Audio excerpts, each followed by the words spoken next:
सत साहिब सतगुरुदेव की जय।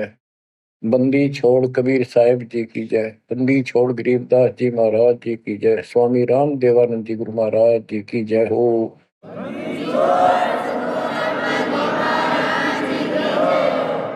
सर्व संतों की जय, सर्व भक्तों की जय, धर्मी पुरुषों की जय।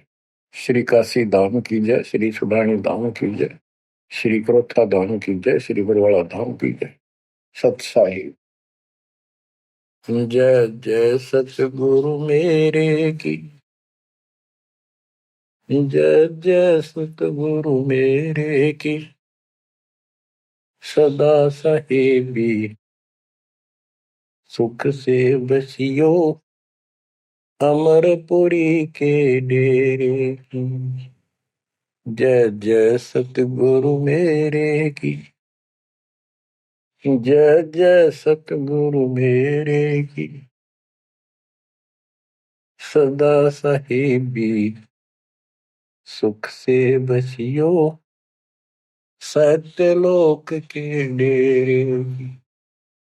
सदा साहेबी सुख से बसियो सत्यलोक के डेरे की। निर्विकार निर्भय तू ही और सकल बेमान। जी साधो और सकल बेमान। सब पर तेरी साहिबी सब पर तेरी साहिबी। तुझ पर साहिब ना निर्विकार निर्भय। बच्चों, परमपिता परमात्मा कबीर जी की असीम रजा से आज आप अपने घर की जानकारी प्राप्त कर पाए हो। ये सामान्य बात नहीं है जो दास आपको बता रहा है, क्योंकि आपने कभी सुनी नहीं थी ये बातें। कहीं स्वप्न भी नहीं था कि ऐसा भी कुछ है। जब तक इस गंदे लोक में हम जिसको सुख मान रहे हैं, हम आखिरी दुख मानते हैं मृत्यु को, या फिर उस रोग को जो जानलेवा है। बस उसके बाद कितना कष्ट आ जाओ हम उसको दुख नहीं मानते, क्योंकि हम अभ्यस्त हो गए। इस कष्ट को झेलने की आदत बन गई। टांग कट जा, हाथ कट जा, टूट जा, फिर भी हम जीने की आशा करते। और बात भी सही है, वे क्यों तो जन्म हुआ था, फिर मृत्यु क्यों हो रही है। हम और सब कष्ट को स्वीकार करने के तैयार हैं, लेकिन मौत अच्छी ना लगती। हाँ, मौत को जब सरेंडर करते, मौत के लिए जब कति महादुखी हो जा, शरीर कति नष्ट होना हो, कंडम हो जा, उठा जाना बैठा जा, सांस भी साबित ना हो, हम स्वयं जब मानते हैं ये भगवान इसका अच्छा तो मर जावा। वो तो है ही, मरना तो है ही, मरे भीगा। लेकिन मरने के बाद कौन सा सुख होगा। फिर कुत्ता बन गया, गधा बन के कीड़े पड़ गए, वहां कौन संभालेगा। तो ये अभी हमें ये ज्ञान था नहीं, ये ऐसी दुर्गति हो क्यों रही। आपको दास बार बार बताता है, मनुष्य जीवन उन्हीं को मिलता है जो बहुत ही पुण्यकर्मी होते हैं। पिछले जन्म उनके जबरदस्त होते हैं। ये अलग बात है, किसी के ज्यादा होते हैं अच्छे कर्म, किसी के कम होते हैं, पर बढ़िया कर्मों वाले ही मनुष्य जीवन प्राप्त करते हैं। और मनुष्य शरीर में उनको सुविधाएं भगवान देता है जो एक मानव को मिलती हैं। जिनके पास पैसे ज्यादा हैं वो ज्यादा बकवास करते हैं। कार ले ले, कोठी बन गई, और भी कोई 10-5 प्लाट खरीद ले, यानी भक्ति की तरफ नहीं जा सकते वो लोग। या जो कतिय दुखी है, हैंड टू माउथ है, यानी समय पर रोटी ना मिलती, वो भगवान के लिए जागा कहाँ। उसको सारा दिन रोजगार की समस्या, समस्या पर समस्या रहती है। तो कहने का भाव ये है कि जब तक हम थोड़े बहुत सुखी नजर आते हैं, जिस गंदे सुख को सुख मान रहे हैं, तब तक हमें भगवान की कभी जरूरत नहीं। ये ज्ञान हो या फिर कष्ट आना शुरू होता जब भगवान याद आता है, उसके लिए परमात्मा कहते हैं कबीर साहब, कबीर दुख में सुमन सब करें, सुख में करे न कोई, और जैस सुख में सुमन कर ले तो दुख का एक हुआ। कबीर सुख में सुमन किया नहीं, दुख में करते याद, कहे कबीरता दास की कौन सुने फरियाद। सुख में तो करा नहीं, जब कैर टूटने लग गया चारों तरफ से, कैंसर डिक्लेयर होगी, सांस साबित नहीं आंदा, कई कर्म हीनता फिर भी नहीं मानते कि नाम ले लो और भक्ति कर लो, गला ना देखी जाएगी। उनके इतने कर्म कमजोर होते हैं, संस्कार माड़े होते हैं, खराब होते हैं। थोड़े बहुत कष्ट होकर भी यदि परमात्मा की तरफ लग पड़े, चल पड़े, उसका नाम ले ले, तो भी सहारा देना शुरू कर देता था। बड़ा दयालु है ये।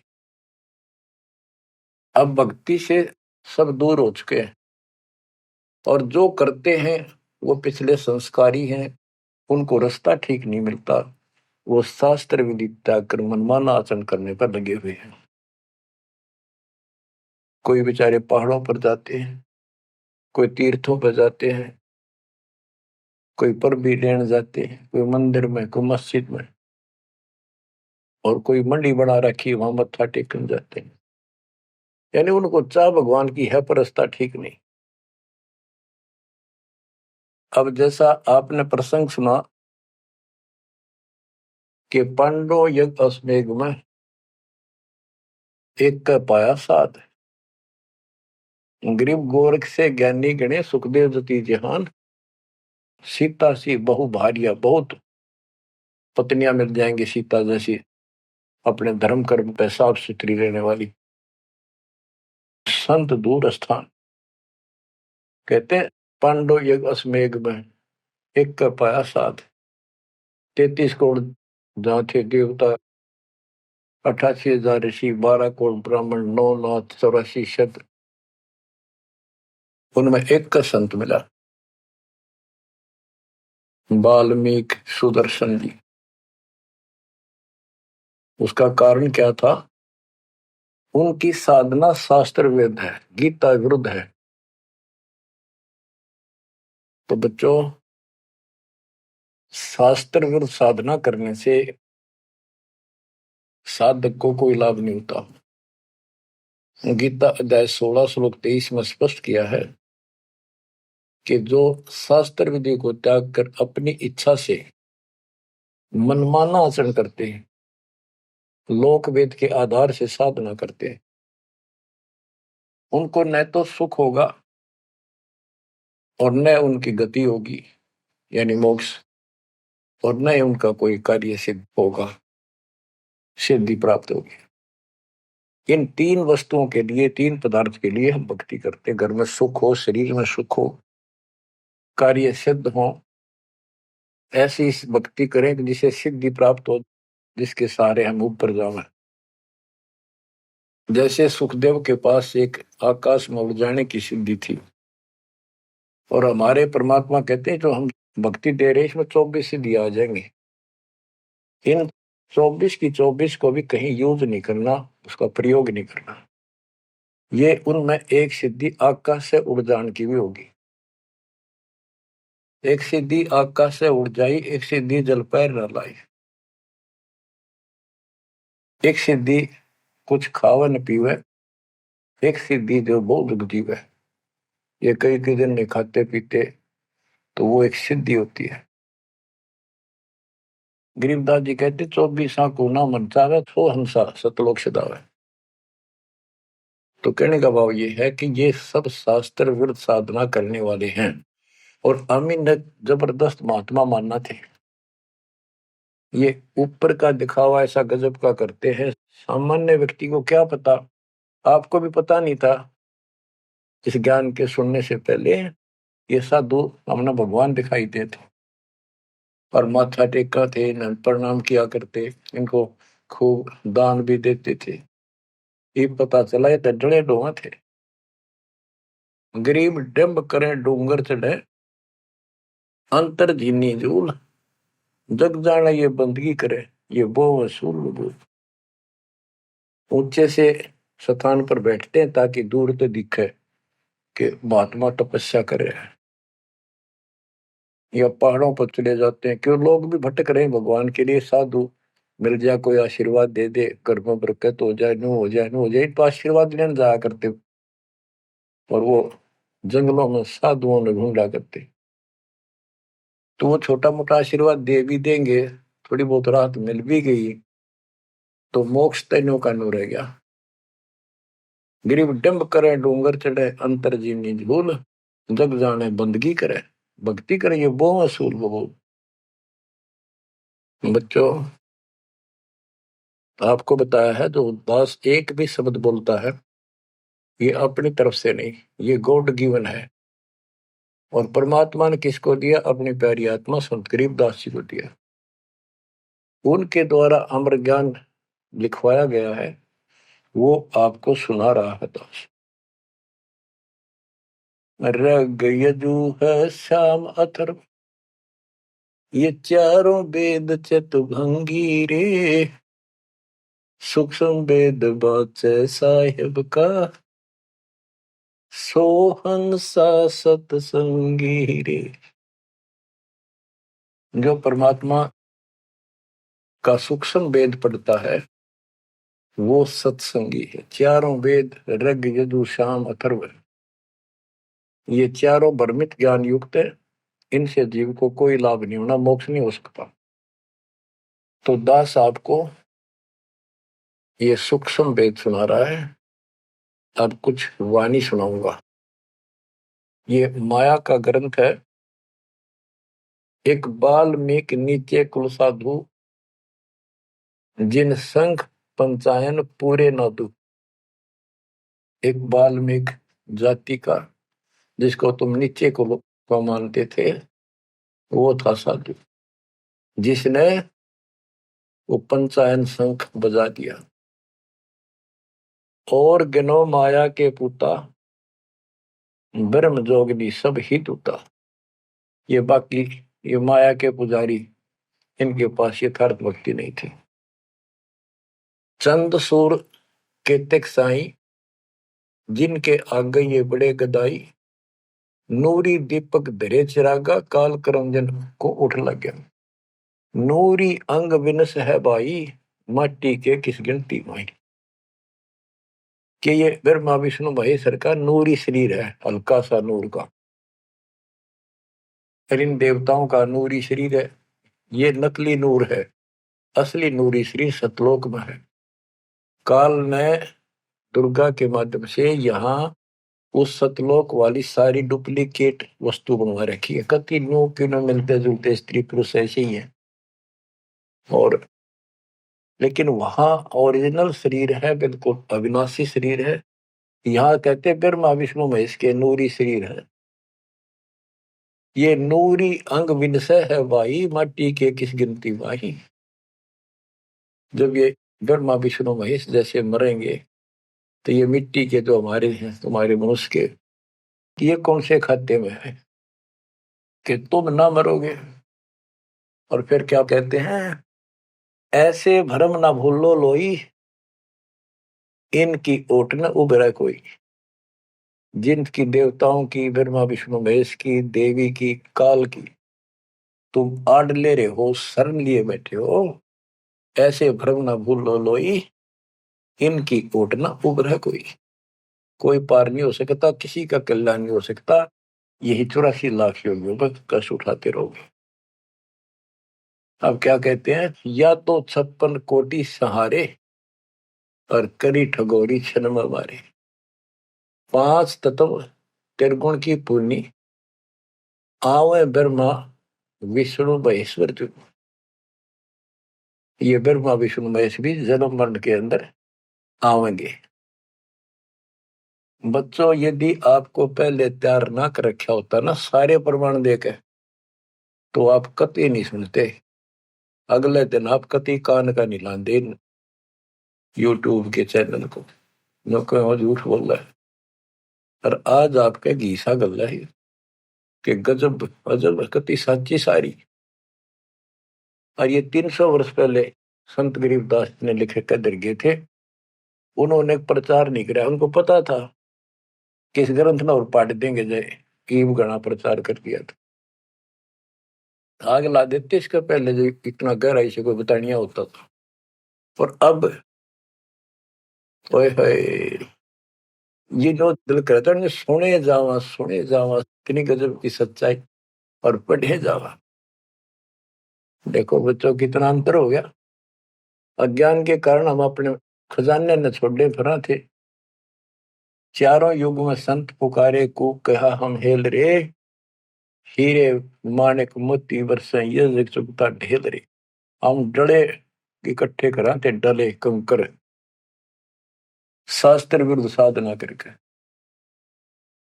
और ये हीरे माणिक मोती है, ये है वह सच्चाई रूपी हीरे मोती, ये वर्षन लायक रहे और सच्ची भक्ति। अब क्या बताते हैं, ऐसे भ्रम ना भूलो लोई, इनकी ओट न उभरे कोई। या 256 कोटि सहारे, करी ठगोरी छन में मारे। अब सुनो, या 256 कोटि सहारे, करी ठगोरी छन में मारे। 5 तत्व त्रिगुण की पुनी, आए ब्रह्मा विष्णु महेश्वर जूनी। देखो काल का जाल कितना भयंकर है। गरीब दुर्वासा को पेता, समझन आई नीचे। 56 करोड़िया 2 कटे, मची रुद्र की कीच। गरीबदास जी कहते दुर्वासा तपस्या कर कर परमाणु बम बन गया, सिद्धियां भर गई, वचन की शक्ति आ गई। यादों के अंदर एक अभिमान हो गया था कि हमारे साथ श्री कृष्ण जी हैं। इसने चाणूर मार दिया, कंस मार दिया, जरासिंह मार दिया, कल्यवन मार दिया और केसी मार दिया।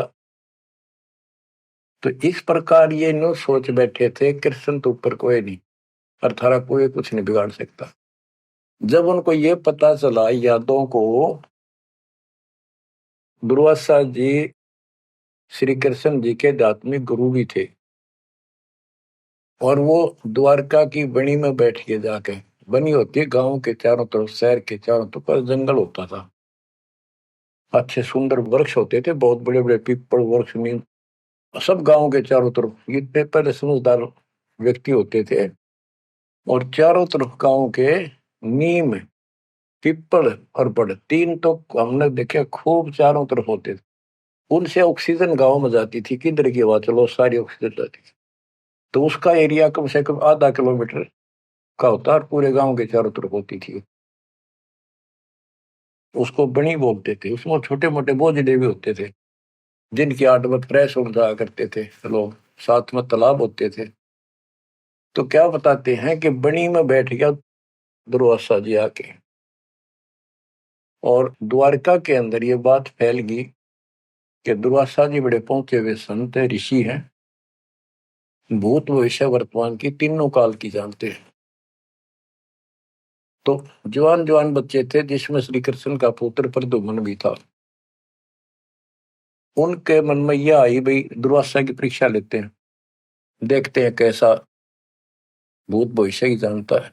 उन्होंने स्कीम बनाई, एक लड़के का पेट पे लोहे की कढ़ाई बांध दी छोटी सी और गुजरियां वाले लड़कियां वाले कपड़े पड़ा दिए, मुंह पर घूंघट डाल लिया करते पहले, पूरा स्वांग कर दिया लड़की का, ले गए गर्भवती लड़की का। 5-7 और थे बच्चे, बच्चे तो क्या थे, अच्छे शादी हो रही थी उसकी प्रद्युम्न की भी। तो वहां बच्चे भी हो रहा था उसके अनिरुद्ध जैसे। दुर्वासा जी से जाकर उन्होंने कहा, हे महाराज, आप तीनों काल की जानते हो, त्रिकालदर्शी हो। ये व्यक्ति है, ये इसकी पत्नी है। इनके 10-12 वर्ष में भगवान ने दया करी है, इसका आश्रय है। और ये उतावले हो रहे हैं, ये पूछ लो भाई बेटा होगा कि बेटी। दुर्वासा ने देखा दिव्य दृष्टि था, गुस्सा में होगा, लाला कर ली, अब ये तो मजाक करते हैं तेरा। तो गुस्से में आगे कहने लगा, या दो कुल का नाश होगा इससे, जो गर्भ है इससे। इस बात से जब गुस्सा हुआ तो भाग गए बच्चे। सारी नगरी में बात फैल गई कि बच्चों ने मजाक कर दिया और दुर्वासा ने श्राप दे दिया या दो कुल का नाश होने का। तो उनको पता था, नगरी वालों को, श्री कृष्ण जी हमारे सिर पर कौन क्या बिगाड़ सकता है। फिर भी दुर्वासा का डर भी घना था, इसलिए श्री कृष्ण जी के पास गए और सारी बात बताई कि भगवान, बच्चा ने मजाक कर दिया, गलती तो है इनकी, और दुर्वासा जी ने श्राप दे दिया, समाधान बताओ। कृष्ण जी बोले, भाई दुर्वासा से माफी मांगो, जाकर इन बच्चा ने भी ले जाओ, उनके चरणों में डालो। ऐसा ही किया गया। दुर्वासा बोला, मेरा वचन मुख से निकल गया, वापस नहीं होता, ये नहीं ले सकता मैं, जाओ। वो आगे, अब सुनते रहियो, इस एक कथा से कितनी बात निकलेंगी, जहां हमारा भूल ला रखी थी इन्होंने। कृष्ण जी के पास आए, बहुत ज्यादा दुख हो गया। सारी नगरी में उस दिन भोजन नहीं बना, इतने दुखी हो गए। श्री कृष्ण जी के पास फिर गए जी, उन्होंने कहा है कि अब मैं कुछ नहीं कर सकता, मेरे मुख से निकल गया सो निकल गया। श्री कृष्ण जी बोले, कैसा करो, ये जो कपड़े बांध रखे थे ना, गाबा ऊपर, कढ़ाई के ऊपर रुई राई थी, और फिर नीचे कढ़ाई थी, कढ़ाई न तो घिसा के कति चूरा कर दो उसको, इन कपड़ों को फूक के और वहां डालो प्रभास क्षेत्र में, दूर यमुना के किनारे।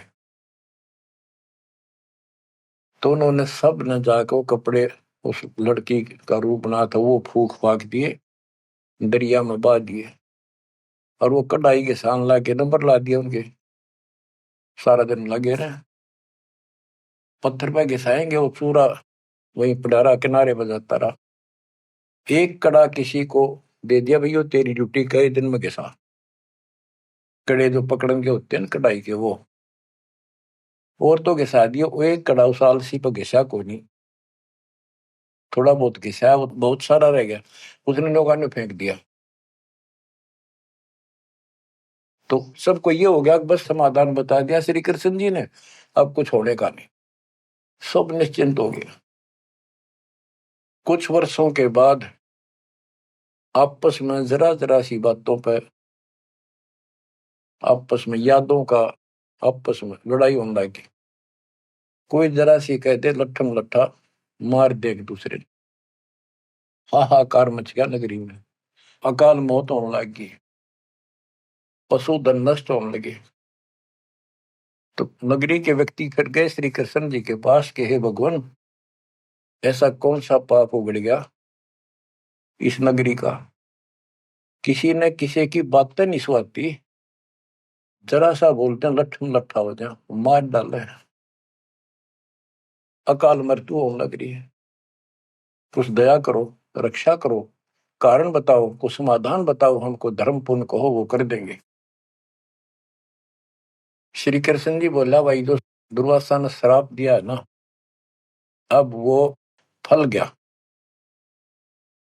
उसके कारण ये सब कष्ट आ रहे। तो नगरी के लोग बोले, जी कोई समाधान बताओ, आप तो मालिक हो, सारी सृष्टि के रचने वाले हो, आप तो सब कुछ कर सकते हो। कृष्ण जी बोले, ऐसा करो, सारे नर यादव, छोटे छोटे बच्चे, नवजात लड़का भी हो ना, नर, ओनली मेल, सबको ले जाओ प्रभास क्षेत्र में, यमुना में स्नान करो। स्नान करने से तुम्हारा ये दुर्वासा वाला श्राप खत्म हो जाएगा। तो सब ने वह बात माननी थी क्योंकि गुरु थे वो और भगवान मान रखे थे। सब नवजात शिशु उस दिन भी जन्म हुआ था उस लड़के को भी ले गए और वहां जाकर स्नान करने लग गए। नगरी में कवा सुनी सबकी हो रही थी, आंख बड़ा थी एक दूसरे की। और जो कढ़ाई का चूर्ण, लोहे का चूर्ण बनाकर डाला था, उसके एक घास उग गया तीखे पत्तियों वाला, जैसे डाब होती है कुछ कुसकुसा जैसा, लंबा लंबा पठेरा सा सर जैसे, और इतने तीखे जैसे हम कई बार खेतों में ईख होता ना, ईख के पत्ते बहुत तीखे होते हैं, जरा सी सावधानी ना बरते तो हाथ में काट देते, वो उंगली में पूरा निशान बना देते थे। और वो तो फिर दुर्वासा के श्राप के थे। वहां पर उस सरकंडन पाड़े सर ने और एक दूसरे का मारो, वो तलवार का काम करे, गर्दन कटकर नारी पड़ जाए। वो 56 करोड़ यादव आपस में कटके मर गए, थोड़े बहुत बचे। फिर कृष्ण जी को पता चला जी सारे कटके मर गए, आप तो को तो शराब खत्म हो जाएगा, ये सारा कुल नष्ट हो गया। वहां तो विष्णु पुराण में लिखा है, श्री कृष्ण जी गए और उन मूसल पाड़ के हुए, उसने भी रहे थे यादव खुद मार दिए, काट दिए सबको, अकेला बच गया। और फिर जाके एक पेड़ के नीचे बैठ गया। अब वो श्री कृष्ण ने नहीं मारे, उसमें काल बड़के मारे। जिसकी पूजा करें, जिसका पुत्र था, उससे का नाश कर दिया। फिर क्या बताते हैं, जो बाली मारा था श्री रामचंद्र जी ने एक वृक्ष की ओट लेकर, बाली को मार के सुग्रीव को राज दिया। सुग्रीव ने फिर रामचंद्र जी की हेल्प करी लंका पर युद्ध करने के लिए। वो बाली उसने मारा था धोखा करके, आमने सामने श्री रामचंद्र जी लड़ नहीं सका, उसमें इतनी ताकत थी, 50% पावर खींच लेता था बाली। इसलिए वृक्ष की ओट लेकर सुग्रीव ने बता दिया उसके भाई ने, वृक्ष की ओट लेकर मार सकते हो, वैसे नहीं सामने नाड़ा। वृक्ष की ओट लेकर थोड़ा सा मुंह काटा, तीर ठोक दे। जब 7-8 तीर मारे, जब वो मरा था। फिर बाली ने कहा था जी आपने बहुत बड़ी गलती कर दी, आपका मेरा के रोला था, हमारा भाई भाइयों का झगड़ा था, और फिर लड़ना था, सूरवीर थे, आमने सामने आते, आपको पाप लगा, आपने बदला देना होगा। तो रामचंद्र जी ने बताते हैं, कहा कि मैं तेरा बदला दूंगा। श्री कृष्ण रूप में श्री राम जन्मे और वो ये बाली एक बालिया नाम का शिकारी बना। अब क्या था, वो जो एक कड़ा बच्चा था, पूरा घिसा नहीं, वो एक मछली ने खा लिया, कोई खाद्य पदार्थ समझ के, वस्तु समझ के, और वह मछली पकड़ ली उसने, उस शिकारी ने, बालिए ने। उसने जब वह काटी मछली तो उसमें तो चमकीली धातु निकली। वो ले गया सुनार के पास, उसने सोची कोई चांदी दिखा है। सुनार बोला है लोहा बहुत गजब का है, चांदी नहीं है। लोहार के पास ले गया, लोहार से कहा कि इसका यूं तीर बना दे मेरा, जहर में बुझा के, तो इसको विशेष रखूंगा अलग से, कोई भयंकर जानवर आ गया, शेर शार, तो उसको मार दूंगा अपने जीवन रक्षा के लिए। तो उसने वो तीर बनवा लिया उस कड़े का, जहर में बुझवा कर, पॉइजन में, पॉइजन युक्त करवा लिया। वो बालिया नाम का शिकारी सारे दिन से भटक रहा था, उसको शिकार नहीं मिला। और श्री कृष्ण जी वृक्ष के नीचे लेटे हुए थे और उसने अपने एक घुटने पर दूसरा पैर रखा था, तलवार सामने दिखाई देता, उसमें पद्म था और पद्म चमक रहा था, खूब उसकी रोशनी होती है पद्म की, जैसे 100 वाट का बल्ब हो।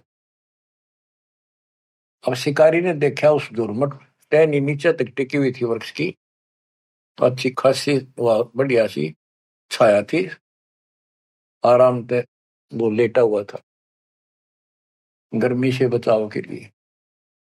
तो उसने दूर से देखा कि ये मृग बैठा है, हिरण की आंख चमका है, इधर से जाऊंगा तो ये भाग जाएगा, सारा दिन का कोई शिकार मिला नहीं है, खाली जाऊंगा तो फिर खाऊंगा क्या। उसने वहीं से वो विषाक्त तीर मार दिया, पॉइजन युक्त,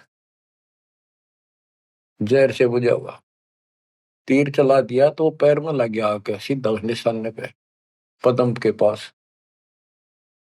कृष्ण जी पीड़ा के कारण कर रहा है, मर गया रे, मार दिया रे, किसने मार दिया? तो वो शिकारी घबरा गए, तो आदमी मर गया। जल्दी जल्दी चलकर देखा तो ये तो कृष्ण जी है, द्वारकाधीश, सिर पर मुकुट है।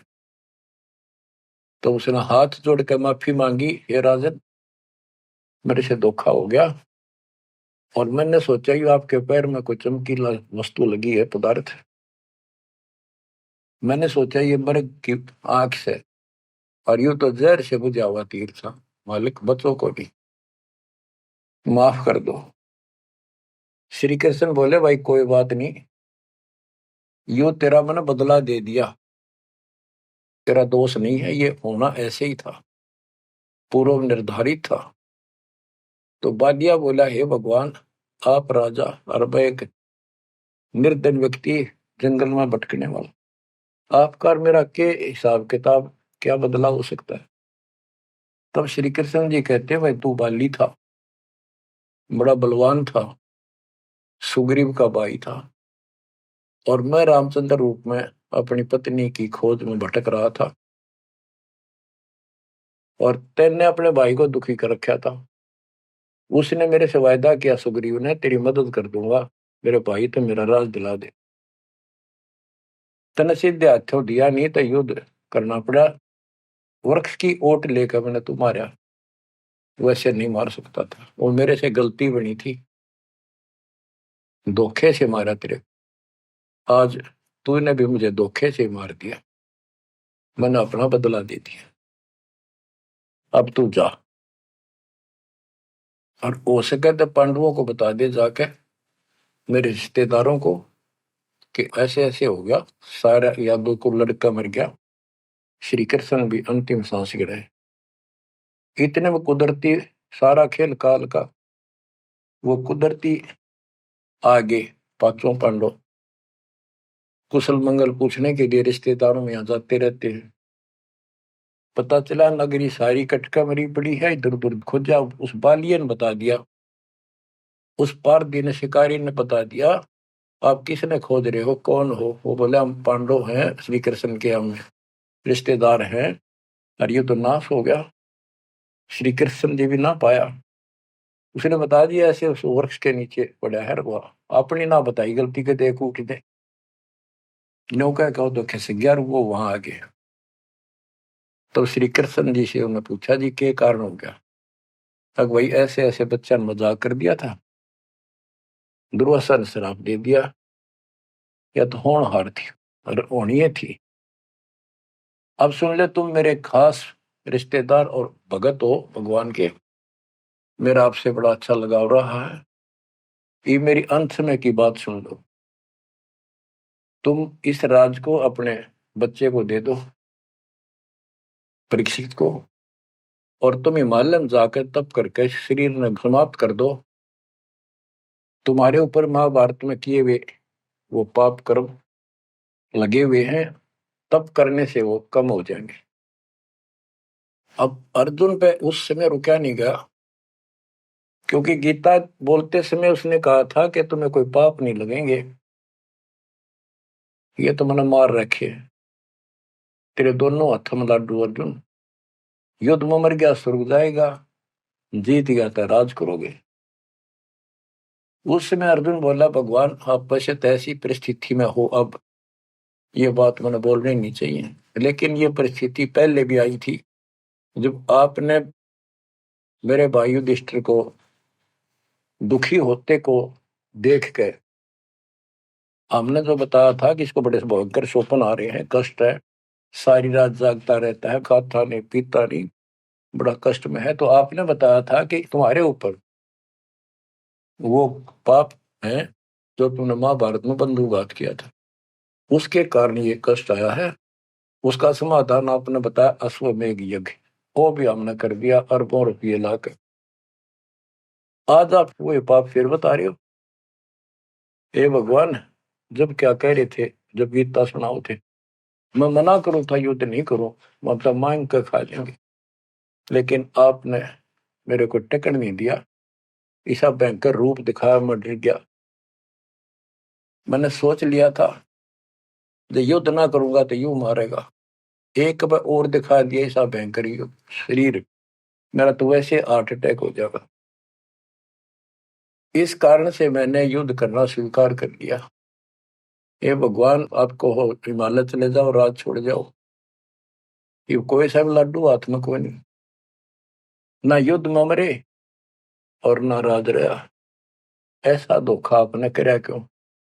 आप तो हमारे खास थे, रिश्तेदार थे, सारा कुछ हो। तब कृष्ण कहता भाई मुझे नहीं पता वो क्या हो यार, क्या नहीं, और मैंने क्या कहा था, अब मुझे कोई याद नहीं है, इस स्थिति में नहीं हूं मैं। युधिष्ठिर बोला अर्जुन इस समय ये बात ना करें। हो लिया जो हमारे भाग में था हो गया। श्री कृष्ण बोला या कोई नर या दो नहीं बचा है, लेडीज हैं केवल, इनको ले जाओ, इनकी रक्षा करो, अपने साथ ले जाओ वहां पर, या इनको जंगली लोग दुखी करेंगे, इनकी इज्जत लूटेंगे, ले जाना। और मेरे शरीर को फूक के बॉक्स में डाल दियो, बॉक्स में लकड़ी के में। तो उन्होंने ऐसा किया, फूक के बॉक्स में डाल दिया, उसको दरिया में बहा दियो। तो बच्चों ऐसा ही किया गया। अब चारों पांडव तो आगे, और अर्जुन की ड्यूटी लाए तुम सब लड़कियों को लेकर, औरतों को, और आ जाना। तो लेकर अपने घोड़े खच्चर उन्हें बैठा बठू कर चाल पड़े। रास्ते में बिल्ला ने, जंगली लोगों ने उनको घेर लिया, अर्जुन के साथ युद्ध करे। अर्जुन पीटा, अर्जुन पर वो धनुष उठा भी कोई नहीं, जिस तरह महाभारत के युद्ध में लाखों आदमी मार दिए थे, उठा नहीं उससे, जो खड़ा खड़ा पिटे। वो क्या करा उन दुष्ट लोगों ने, दुष्ट औरतों को ले गए, धन लूट ले गए, और थोड़ी बहुत बची उनको लेकर अर्जुन अपने घर आ गया, वहां इंद्रप्रस्थ आ गया।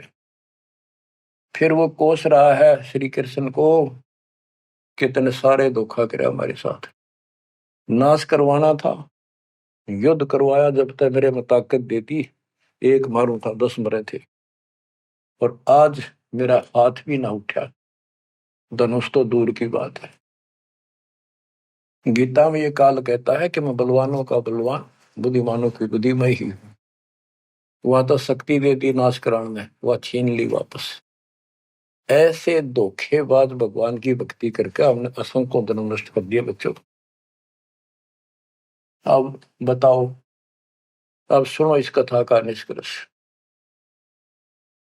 ना तो पांडवों को स्वर्ग मिला, नरक में पड़े, ना वो राज रहा, और जैसे किसी ने श्राप दे दिया कि 3 ताप के अंतर्गत कष्ट होता है,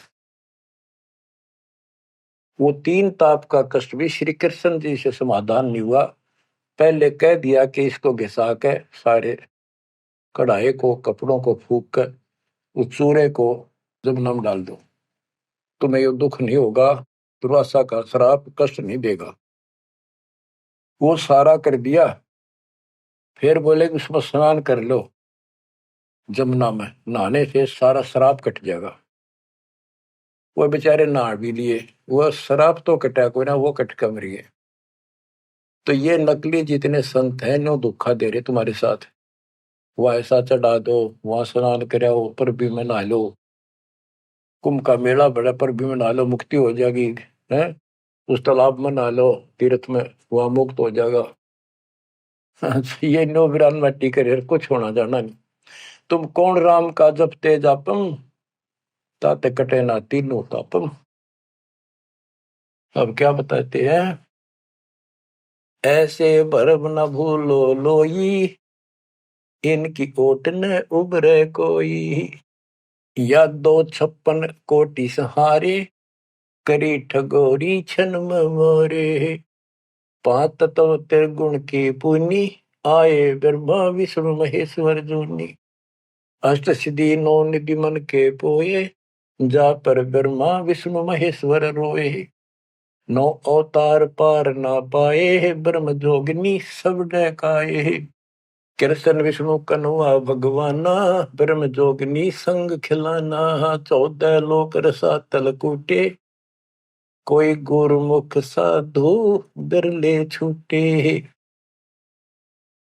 के कोई गुरुमुख साधु पूर्ण संत का उपदेशी भगतमती केवल इनका बचाव हुआ। यम किंकर के धाम नरेशा, सट दर्शन के बंधे केसा, विष्णुपुरी लूटी विधि भारी, जा चंदा बदनी कामनी नारी।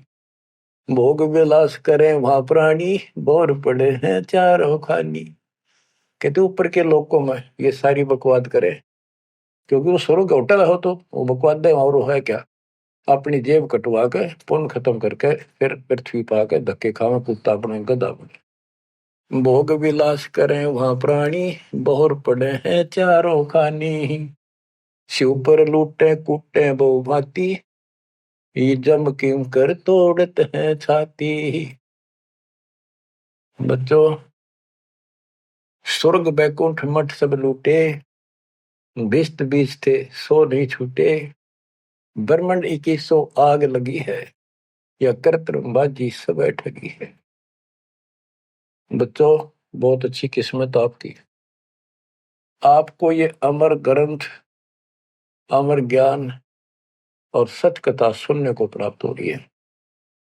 कुर्बान हो जाओ, इसको हल्के बना लो। मालिक आपको मोक्ष दे, सदा सुखी रखे। सत्साई।